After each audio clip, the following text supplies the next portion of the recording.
Hey guys, I'm back with another video, and this time we're going to talk about how closures works in JavaScript. So let's get started.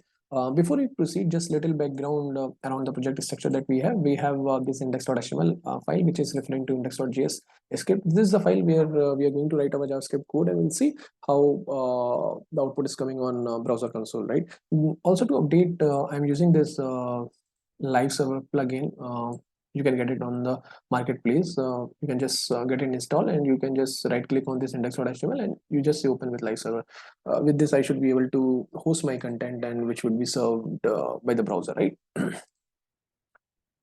Okay, now before I go ahead and start explaining how closure works, I believe I need to explain how JavaScript function runs behind the scene, how a JavaScript function is able to access uh, a variable and function defined inside it, right? So let's get started. So suppose you have this function test1. Okay, uh, now I'm trying to call this function.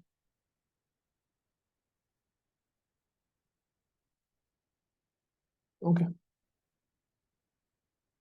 let me refresh the page.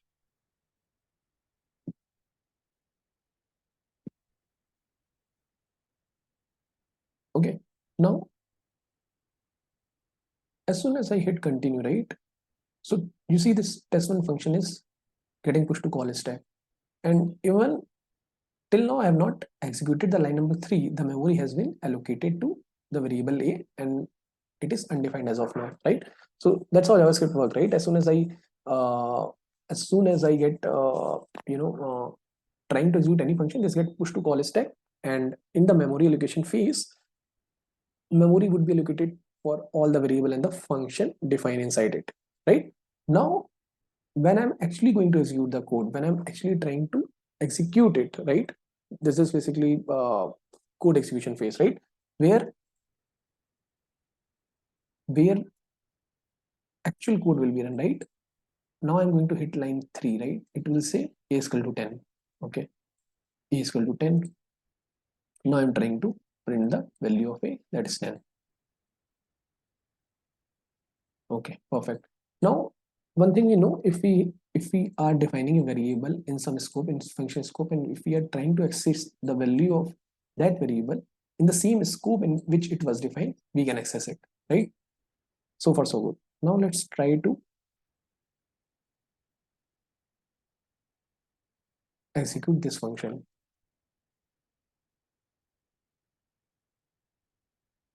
What we have done, we have defined this test2 function. It is defining its own variables, and we are trying to access the same, right? Let's try to see. So test1 is getting pushed to call stack, and if we see the execution context of test1, a has been allocated memory, which is undefined. I say continue, and a will become 10, and as soon as I say test2 is getting pushed to call stack. We'll see how the execution context of test2 is running. Memory for b has been already allocated. If I say continue, b will be initialized with 20, and I'm trying to access the value of b, right? So same thing, right? If I'm trying to access a JavaScript variable in the same environment in which it was defined, we can access it, right? So far so good. So it will say 20. Now let's try to run this piece of code. Okay, now what is the difference? It's the same old thing. Only thing I have added here is line number 9, where I'm trying to access the variable b, which was defined in this scope in function test2, and I'm trying to access it outside of it. Right? Let's see how does it behave.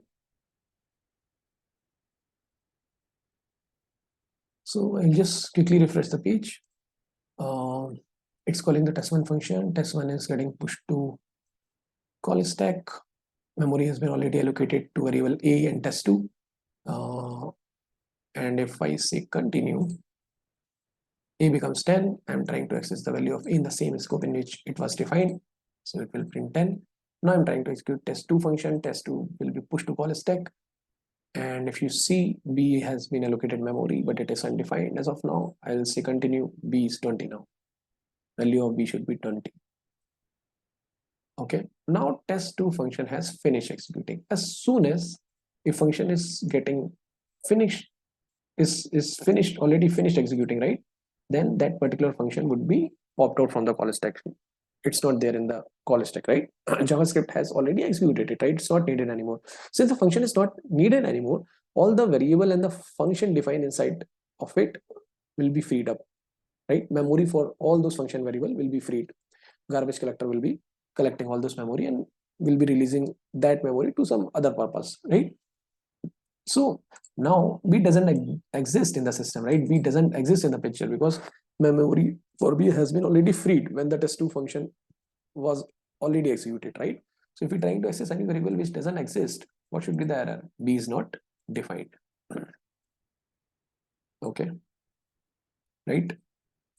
Now let's try to execute this piece of code. What is this? Same old thing, but now we are doing kind of reverse, right? We are trying to access the value of A inside test2, where test2 was defined inside its parent scope, inside test1, outside of test2. So basically what we were trying to do, we were trying to access the value of B which was defined inside test2, and we are trying to access it outside of this scope. Now we are trying to access the value of A which is defined in the parent, in the outer scope, and we are trying to see if it exists in the child scope, if it exists in the test2. Let's see how does it work.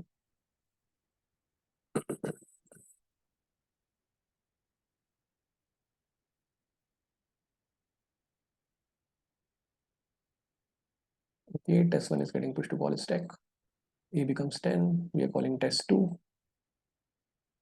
B is 20, B will be 20. Now if you see, A is 10. So somewhere or other we see test2 is having access to the variable of A, and it is 10, right? So from here we know that any JavaScript function is having access to its own variable, which it should be, we can see, right? Memory has been already allocated to be in its local scope. And along with it, this function test2 is having access to reference of all the variable and function from the outer world, from the surrounding scope, or more precisely I should say from the lexical environment, right? But how does it do it? How does it keep track of all the reference from the outside environment? It's via closure only. So if you see, it reserves a special place in the execution context, right? Where it keeps track of reference from the outside environment, right? So you can say a JavaScript function is having capability to access its surrounding environment. That is also called lexical environment. And how does it do it? Through closure only. We can also say a closure is combination of function bundled together with a reference to its surroundings state. Now, this is the definition we see on MDN network, right? Now this definition is making more sense. So a closure is a combination of function bundled together with reference to its surrounding state. That is closure. That's it. That is closure only, right? So a function is having already access to its variable defined inside it. We see it. All the variable that were defined in the surrounding state, like where A, it access it via closure. Correct? Okay. Now, one more thing that I wanted to explain. It's the reference, right? It's the reference. Let's say this is the function, right? Now, what should be the value of A? So function check is forming a closure from the outside environment, right? Let's see what should be the value.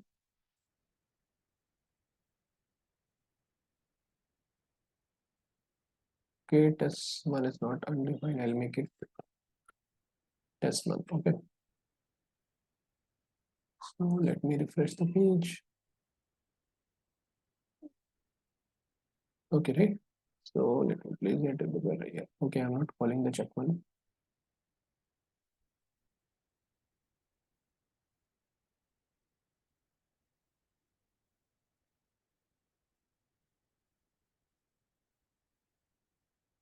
Okay, let's call this function, right?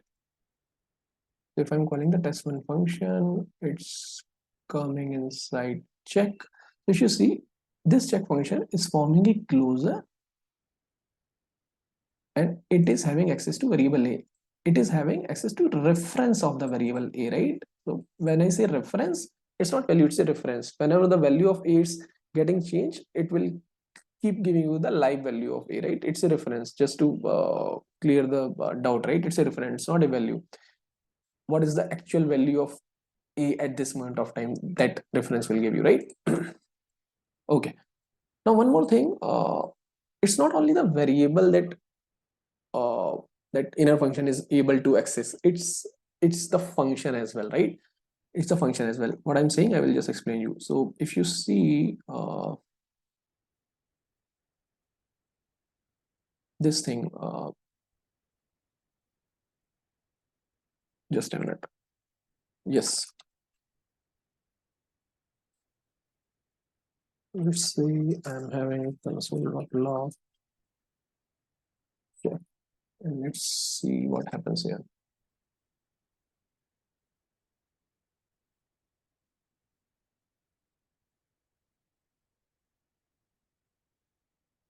Okay, so if I refresh the page, so I am inside test2, right? So if you see the execution context of test2, B has been allocated memory. If I say B will become 20, and if you see the closure that it forms from the surrounding environment, it is having value of A and the check function itself. So that's what I was trying to mention.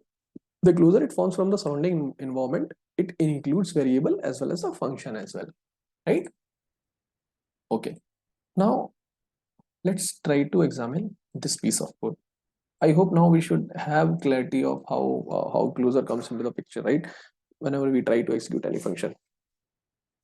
Okay, now let's see this. So this is a test one function. It is defining one variable. Maybe I should say where for now. So it is defining a variable here and it's returning this function, right?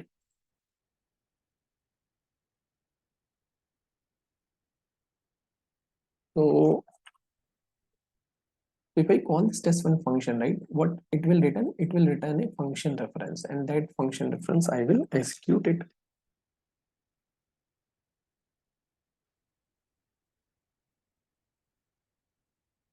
Right, let's see what happens.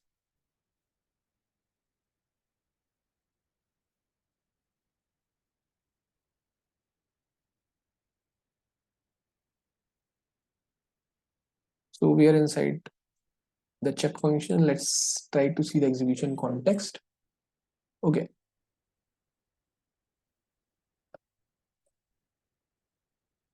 okay, sorry, I need to rerun it to show you guys one more time. So when I run the test one function, it returns a check function reference. If you see T, it is basically nothing but check function, right? Now I'm trying to execute it. So check is forming a closure from the outside environment, that is 3, and will print 3. Now the thing I want you guys to notice here, in this test one function, we had called this function check and we are returning this function, right? So we are not executing this check function inside test one. In the previous example, we were trying to run this check function or inner function inside the parent function only. Now we are returning the reference and we are trying to execute this check function in some other environment, right? So good thing with closure is, even if the function returns, and if we try to execute that function reference in some other environment, like in line number 9 and 10, we got the function reference and we are trying to execute this function check, outside of this test one environment, right? Even if we do this, it is still remember the context around it, right? So maybe I'm not sure. Maybe I should say this. The reason behind closure coming into the picture, because in JavaScript we have flexibility to return the function from one function to another, right? And think about the case when a function is returning a function, and that return function has to be executed in some other environment, right? Right, like in exactly in this case, right? If that return function has to be executed in some other environment, but that return function is having reference to some other variables that has been defined in its outer environment, like variable a, then definitely it has to remember those variables, right? Those variable and function which were defined outside of its environment. Otherwise it would work, right? That is the importance of closure. I'm trying to say it, right? Even if that function returns, and if you are willing to execute that function reference in some other environment, it do remember the context, and it has to. And the way it does it is via closure. That is the thing, right? So good thing with closure is state retention, right? It knows what it has to execute from the outside environment. It keeps track of it. Okay, so now we have understood how closure works in JavaScript, exactly, right? Now let's move forward and try to understand what are the benefits of it, right? So first benefit we have already noticed, right? State retention, right? It keeps track, right? It doesn't forget, right? So for that, let's try to solve one problem. Suppose the problem is we need to build a counter function which will keep increment a count variable, right? So I can say let count variable 0 function counter, sorry, return plus plus counter, right? So uh, so this is the very first thing that comes into my mind, right? That declaring a variable outside of the function, and if we keep calling the function, it will keep incrementing the counter variable. Sorry, let's see if it works. Okay,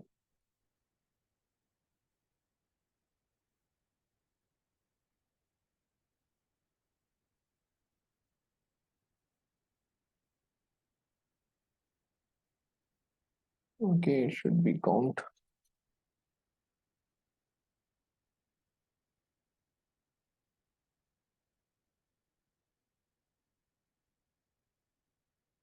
So it is doing the thing, right? It is incrementing the count variable. Now there is one problem with this approach, right? The count variable is global, right? And this counter function is making use of this variable. So outside of this counter function, any JavaScript code can modify it, right? This is not the good approach. Ideally, if I'm working on a function, right, and that the function is making use of some variable, the outside code should not be able to manipulate it, right? We should make code as abstracted as possible, right? If I'm defining any variable, any functionality I'm adding to my module library, I should be able to import that library and make use of functions. I should not be able to manipulate what they are doing, what library or module doing with its variables or something like it, right?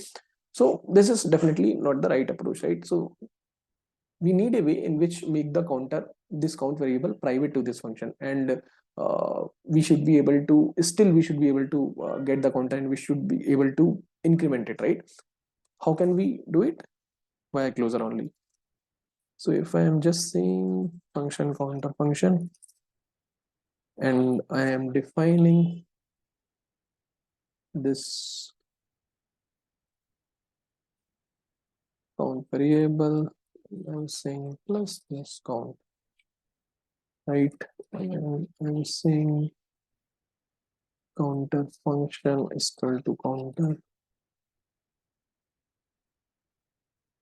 and counter function I will log it.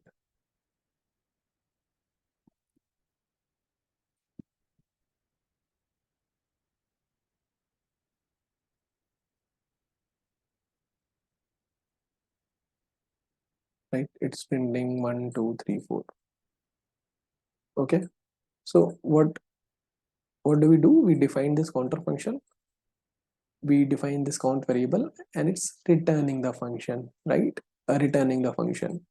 That return function is getting stored into this counter function, and we are executing it. As we are executing it, this function is able to access this count variable with the help of closure only. We can see it live as well. So if I just place it here, so counter function is getting pushed to call stack. It's returning a function. So counter function is nothing but a reference to this function only, right? If I just execute it, you see this was the anonymous function only, and it is getting pushed to call stack. And if I try to see the execution context of it, it's forming a closure from the outer environment where counter is 0. It will increment it, the counter, count 1, and it is having reference, right? So next time if I execute it, the reference has got changed to 1, right? That's where it keep incrementing the value, right? Okay, so now we can say closure helped us here in keeping the things private, right? So we can say can make the variable private in JavaScript, isn't it? Right?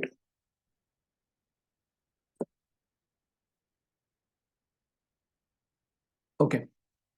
Now, if I say, okay, my counter function is already working fine. What if I want to add more of functionality?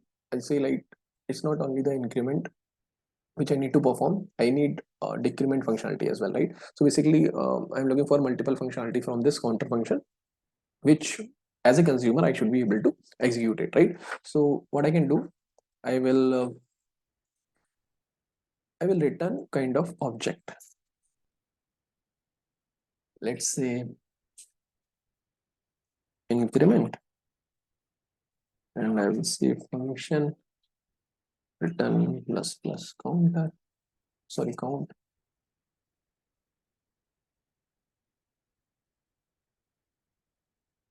and I will say increment, and I will say return minus count. Okay, now this counter function will have object, it's returning an object, right? I will say increment, and I will say decrement as well, correct? So this both increment and decrement are kind of forming closure from the outside environment. Now let's see how does, okay, it's working fine. It's incrementing and then decrementing.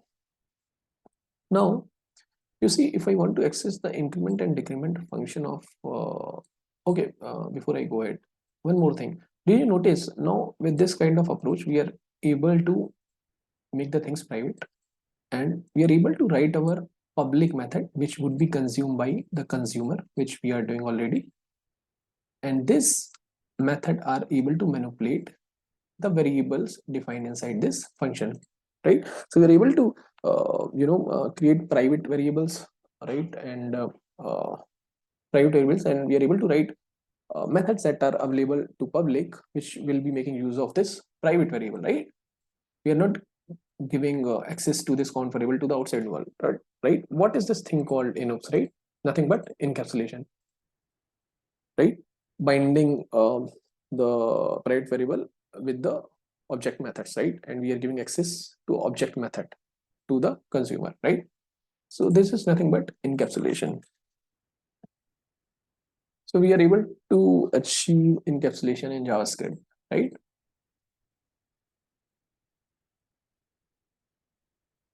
Okay. Now, if you see, every time I need to increment or decrement the counter, I will have to initiate this. I will have to call this counter function. Is there anything in JavaScript I can is there anything in JavaScript I mean, something like if I'm defining the function, as soon as I define the function, it should execute it as well. And if we execute it, it will return this object, right, which will having increment and decrement function. And in that case, I'll be simply able to execute it without this line. Yes, we have this kind of thing. We call it ify. What it is, that is immediately invoked function expression. As soon as function counter is getting defined, it will be invoked as well. And when it will be invoked, it will return an object, right? Okay. So now we can directly call increment decrement function on this counter, right?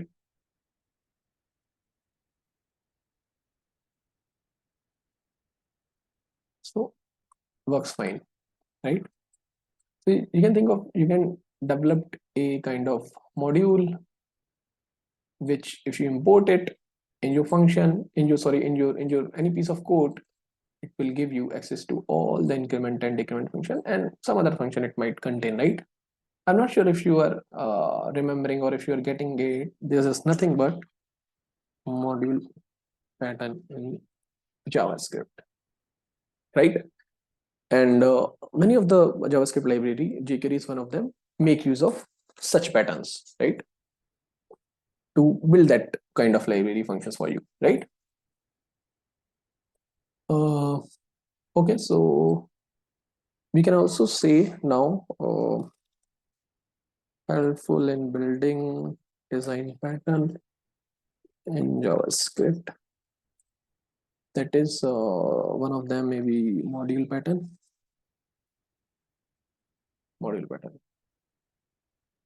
right? Now, what should be the other advantage? The other advantage I can think of is currying in JavaScript. What is that currying? So think of if we have function sum.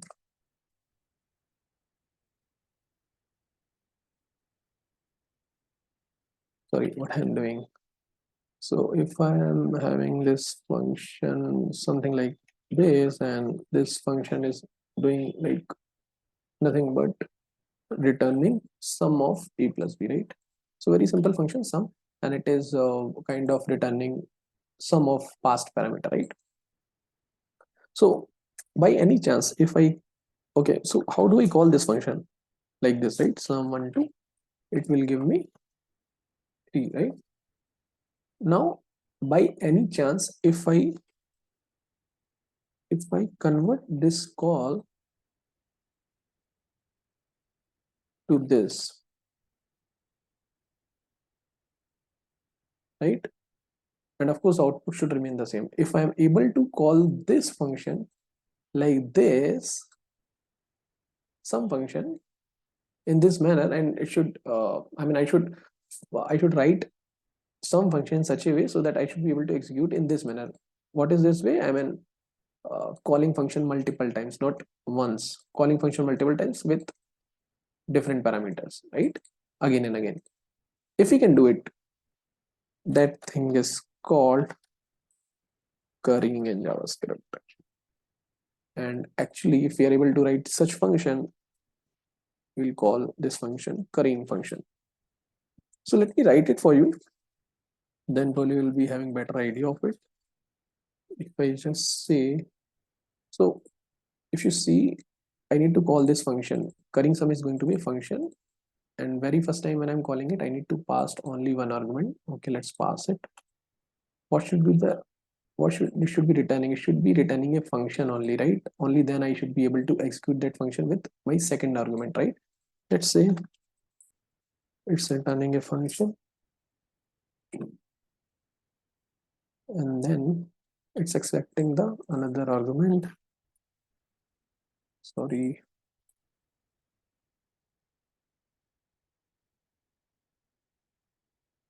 And then return a plus b, right? So let's try to see some one, two. Okay. Let's see how does it work. Does it work? Let me also console log it.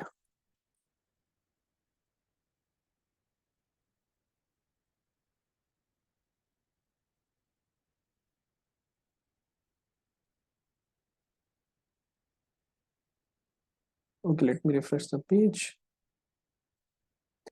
Currying sum is okay. Let me put the table one more time. So currying sum is getting called. We're inside the first function call, that is this currying sum one, right? And then value of a is 3. If you see the execution context, a is 3. Oh, sorry, a is 1 exactly, right? A is 1. Now it is returning a function reference that would be getting invoked with the parameter 2. So we are inside this function. Now if you see this function, anonymous function is getting pushed to call stack. What is the execution context of it, right? It is having access to variable b, that is 2, and along with it, it is having access to its surrounding environment. But how? With the closure. A is value 1, right? That's where it can access the value of a from the outside environment, and we should be good. I mean, it should print then 1 plus 2, 3. It should print 3. Okay. So one more advantage we just saw, querying in JavaScript is possible for closures, right? Do we have any more advantages?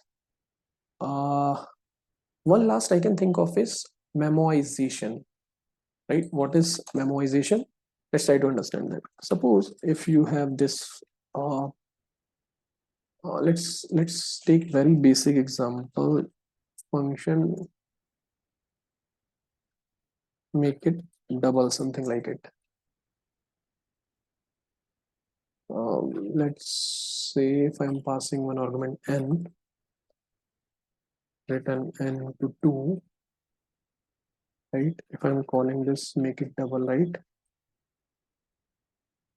Sorry, 2, it will return 4, right? If I'm saying make it double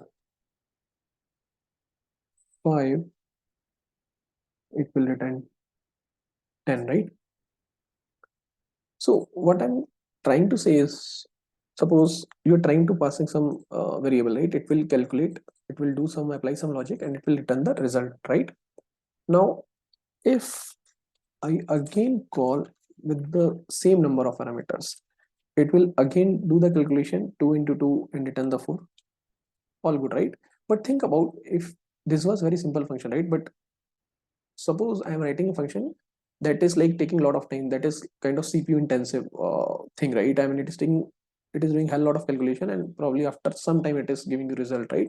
In such cases, if you have, don't you think that if you have calculated result for like one number of parameter, let's say the input was 2, you don't need to calculate it again because the calculation is very CPU intensive, right? In that cases, if you can keep the result somewhere, right? And if you see, okay, if you see the if the user is asking one more time the result for the same number of parameter, right? You probably fetch the result from that saved location where you have saved the calculated result last time, right? Instead of calculating it again and again, right? So that thing in JavaScript is called memoization, where you don't want to calculate, the things again and again for same number of input, right? So how can we implement it, right? Okay, so let's see it, right? What I will do, function create, make it double, something like it, and I will keep the cache where I will store the result, right? And then I am returning the function again, which will accept the input parameter, right? And I will check if it is undefined. I mean the parameter is present inside this cache object key, then I'll just say return the value of that cache key, right? Otherwise, if it is not present, I will say store the calculation. For now, calculation is very easy. I'll just place the calculation into this cache and then return cache, right? Sorry, return cache. You got it, right? So I've created a cache variable. So every time we are calling this function, right? It will check whether that result has been stored with the key as a parameter, right? If it is there, we'll return the object from cache. Otherwise, we'll calculate it and then store into this cache, and then probably we'll return it, right? So let's try to execute it. Let's calculate, create, make it double. It will return a function, and then I can call this function cal2, cal4, cal6, right? You got it, right? So maybe I can directly execute this here.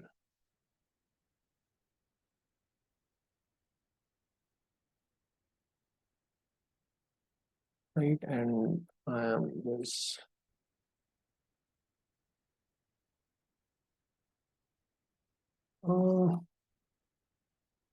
that cals. Now if you see, cals is this function, right? And if I am calling cals, so if I'm trying to put a debugger here, I'm calling cals with 2, okay? So cache is empty, right? So it will calculate the n into 2, that is 4. It will create a object with the parameter as a key, and then it will set the value as a calculated result, and it will return it, right? Now if I do it again, if you see, cache exists, right? It won't go and do unnecessary calculation. It will return the object from cache. That was the point I was trying to make. Okay, so we have this thing, memoization. Okay, so we quite a few advantages with Closure, but do you guys think we can have some disadvantages around it, right? Yes, we do have disadvantages, right? Actually, before I explain disadvantages, I felt like I need to explain one more thing. What is that? This. I should have explained in the beginning, but just now I just now got to know. I think I should explain this. So let t is equal to 20 and return function console.log a. So if I say let fn is equal to test, and if I am going to execute this function.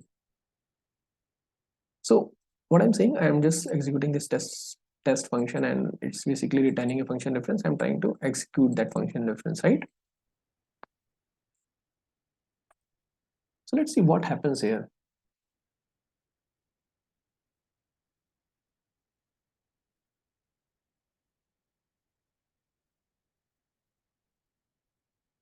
Let's see. So I'm calling the test function. T is 20. Test is getting pushed to call stack. Value is unavailable. That is a difference, right? If we try to define a variable with the var keyword, it will be initialized with undefined. It will, at the very first time, it will say undefined. But if you are initializing a variable with let, it will see value unavailable. You cannot access the value, right? And if I continue, it will become 20, right? So now what I'm trying to say, it is returning a function.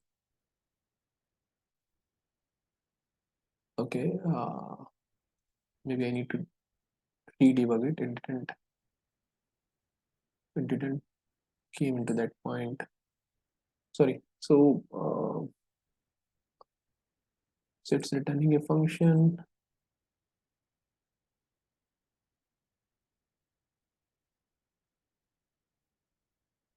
Okay, right. So it's returning a function and then it's executing it, right? Now the point I'm trying to make it here, right? If you see, I'm inside this function, right? I'm inside this function. Now you don't see any closure created here, right? Why? Because this is an inner function. You should have created a closure, right? No, because your inner function doesn't make use any variable inside it, right? Inside it, you're not making use of any other variable. If you're not making use of any other variable, why should JavaScript reserve extra memory for you, right? So that is the thing I actually forget to tell you, right? If your inner function or any JavaScript function is not making use of any variable or function in the surrounding environment, then there is no need to create extra space, right? That's where you don't see a extra section of closure here, right? So that's the thing I wanted to let you know, guys. I hope I was able to clear it, right? So as soon as trying to access something here, right? Access or trying to manipulate variable here, you will see that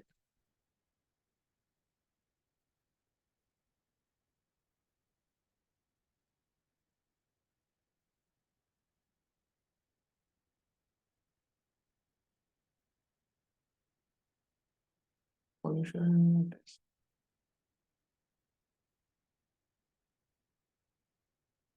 Okay, now you see closure is created, right? We are inside the inner function.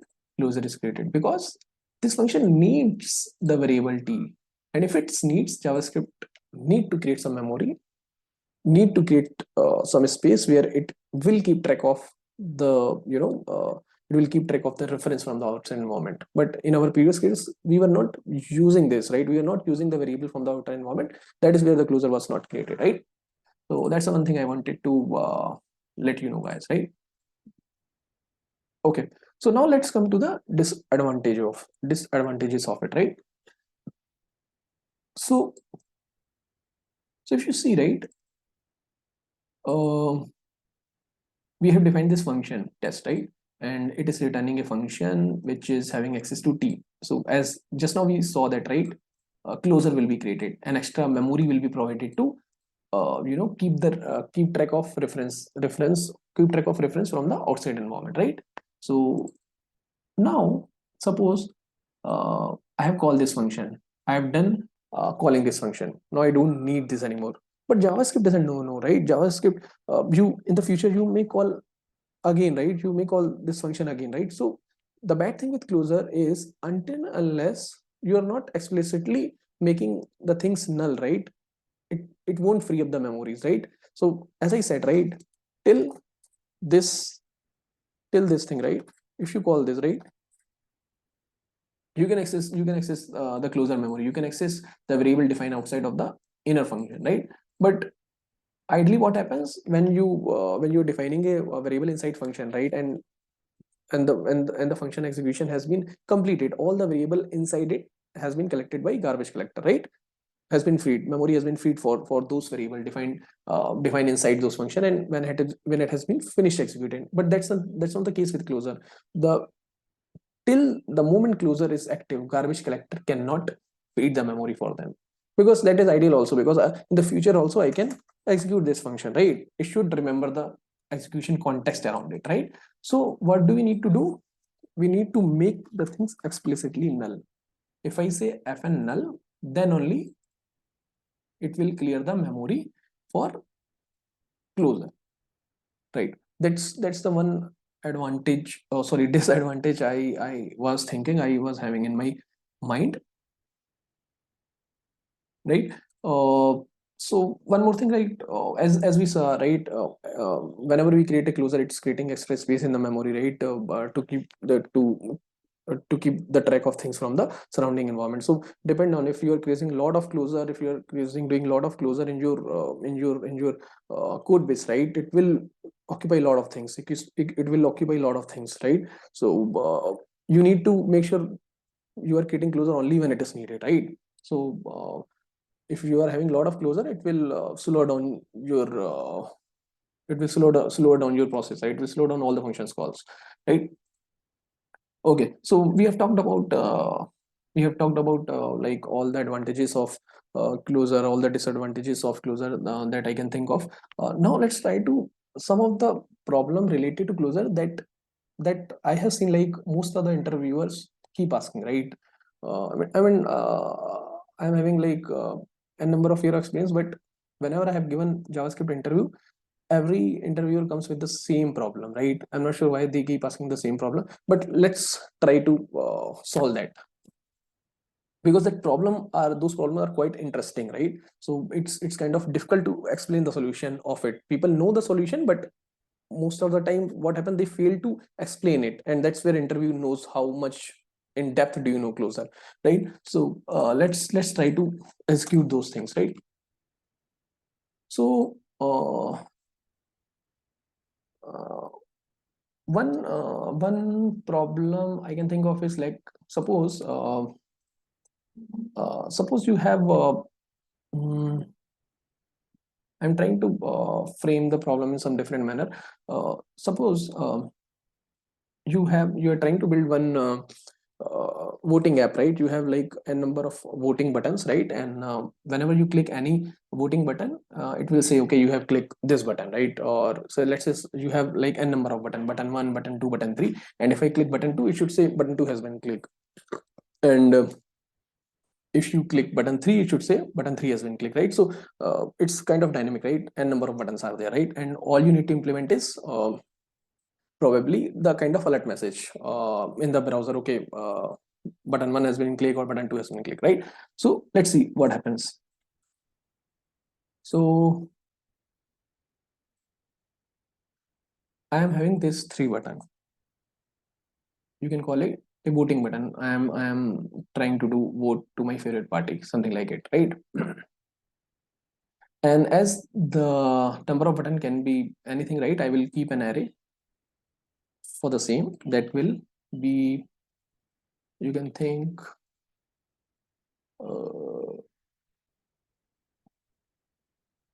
let me also create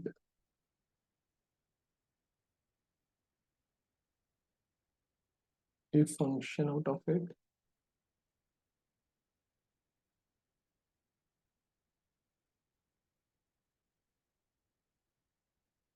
Okay, sorry, this is function create voting, right? So what I have done, I have created an array which will tell me what is the button ID and what should be the alert, which button was clicked, right?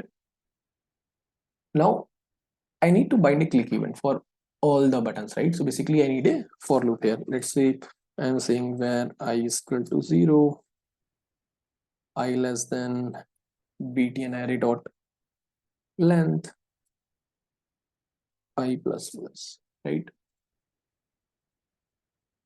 Okay, and now I need to bind click event on all the buttons. So I can say document dot get element by id, right? btn array I dot id. I'll say add event listener, say click function. Uh,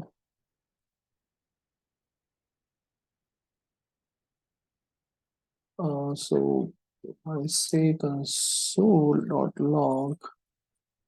btn array I dot alert, right? That's a very basic piece of code I can think of. I will iterate through the button array element, and I will say uh, bind click event and get me the alert for relevant button, right? If I'm clicking on 0th button, that is button 1, right? It should say button 1 was clicked, right? Let's try to see what happens now. Okay, so we have voting button 1, voting button 2, voting button 3, right? So let's try to click voting button 2. Okay, I need to call this create voting button, create voting function, right? Let's see what happens.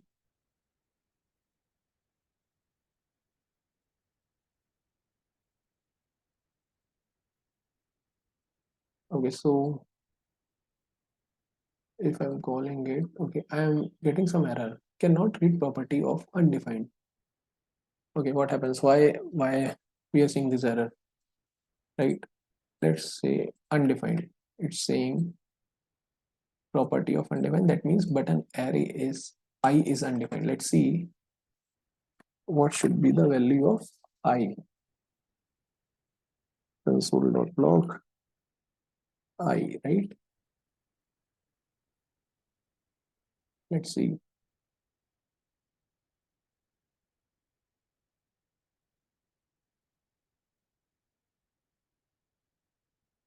Value of I is 3, right? But I can have maximum value up to 2, right? Okay, so now let's see what is happening here, right? So if you see this function, right, this callback function on click event that we defined, it's forming a closure from the outside environment, and outside environment it is having a value of I. So it is having reference to the I. It is having reference to the value that has been defined in the outer environment, right? And that value, if you see, keep getting incremented, right? And it has been incremented to 3 when the loop ends, right? And that's where I is becoming 3, and we cannot access the value of item here, right? So you can also see it here, right? So whenever I'm hitting this voting function 3, this anonymous function is getting pushed to call stack, and if you see, it is forming a closure, right? All the variable that were defined in outside environment exist in closure, and now I has become 3, right? What should we do?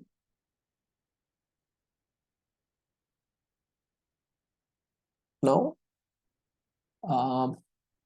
it's a problem that has been created by closure only. Now the solution that I'm going to give again will be solved by closure. So I'm going to define this function, and I'm keeping this code inside this function, okay? Right? Make closure. And I'm calling this closure function with I. And let's say I will define this variable P, and I'm using this variable P here, right? P, right? Now let's see what happens.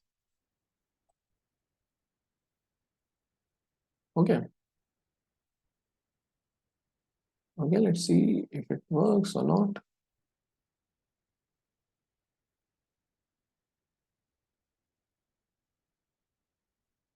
Button 1 was clicked, button 3 was clicked, button 2 was clicked. Things are working fine, right? Now let's try to understand. Okay, let's try to go back one more time to the old code,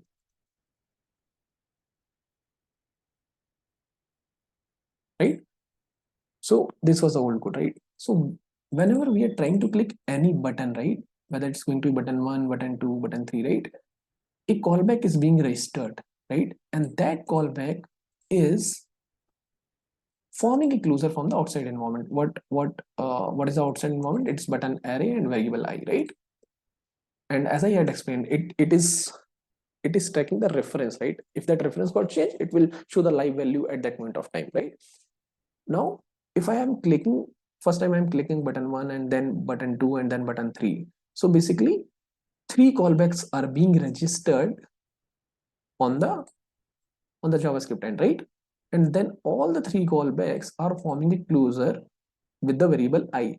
But the value of I has been changed when the for loop ends, because every time it's getting incremented, right? So that's where it doesn't work, right? And the value of I3, it's not there, right? I3 is not there, that's where it fails. Now, what the solution I gave? I just enclose the logic inside my function, right? And now if you see, I'm calling this make closure function I, right? Now, every time, if very first time this loop is running, right, we'll be calling make closure 0. The second time it will run, we'll call make closure 1.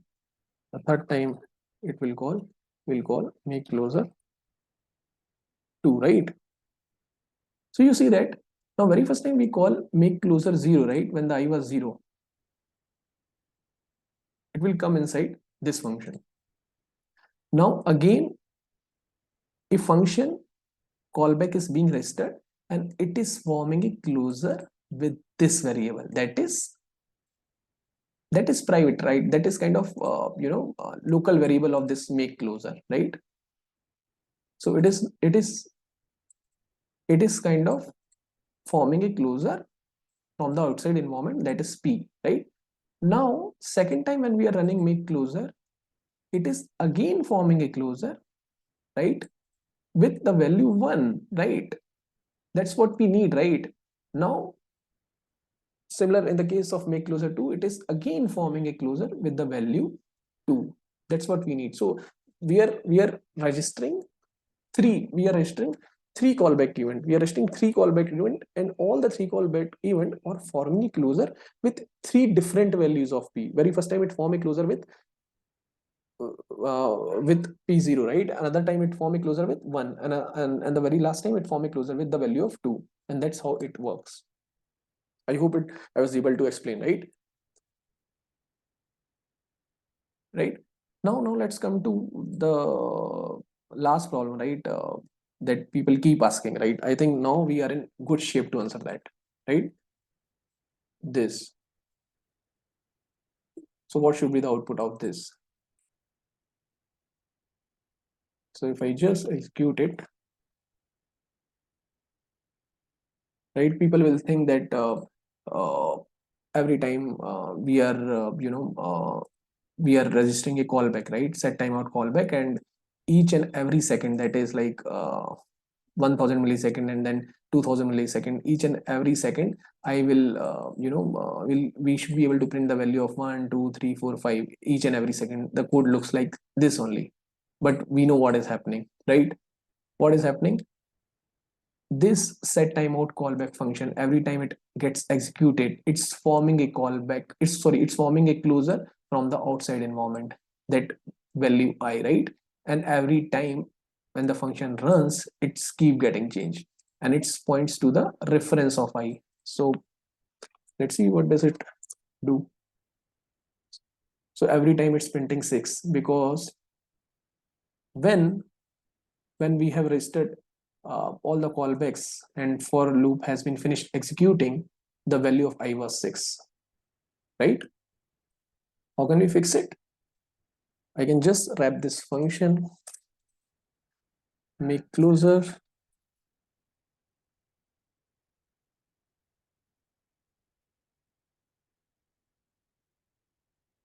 P,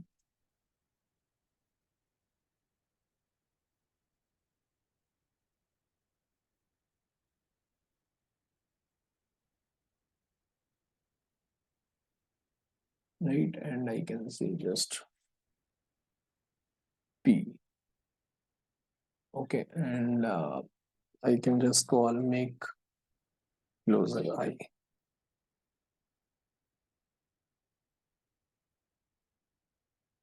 Right, and I would say that's updated, something like that.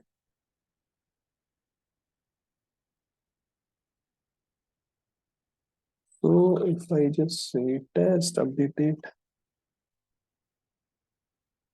so you see that, right? It's printing in correct manner, right? Why?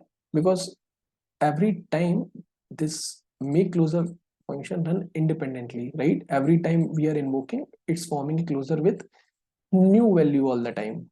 It's not the variable I which was global for all the callback.